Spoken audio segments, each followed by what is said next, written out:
These are the Cray twins, Ronald and Reginald. You know, me and my brother, we're going to rule London. Cray brothers, I think, really are a product of time and place. It's London in the 60s, but to get there, they had to grow up during World War II and the Blitz, where their neighborhoods bombed out and all those things, and grew up tough and grew up as boxers, as kids. You won't mind if I fight back, will you? The rules of the world had been erased by the war, and a whole new world was created out of it.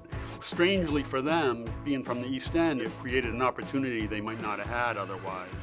And the opportunity for them was through crime. We were talking about being gangsters, which is what we are. The film is completely about the twins. Do you like being a gangster? I like the money and the respect. It is sort of told from Francis's point of view, and I think that has to do with the fact that Brian didn't want to glamorize their world and for the story to be told through the eyes of kind of an innocent character. You take my breath away. You must be Francis. Do you think we look alike?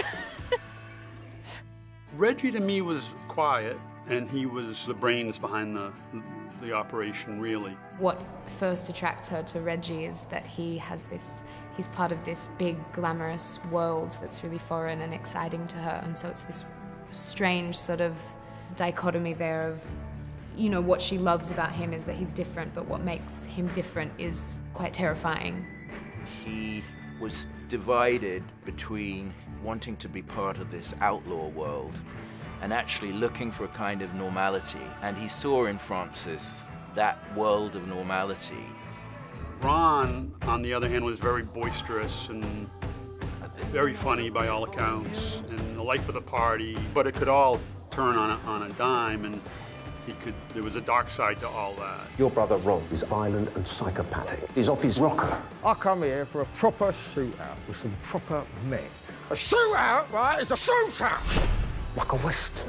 One of the central things that Brian has discovered, he talked to an associate who was jailed with the Krays.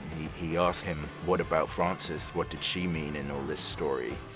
And the guy just said, well, she's the reason we all went to jail. I want a life like this.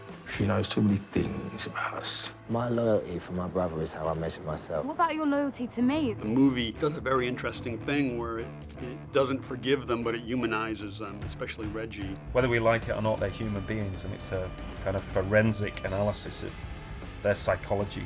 Reggie Cray would have been the greatest gangster ever if he hadn't had a lunatic brother. Yeah, you're not laughing now, are you? Are you mad? They're the heroes of the film. That doesn't mean they're forgiven, it doesn't mean they're good people, but it means they're human. Crime is still a business. You don't want a war. Yeah, I do, actually.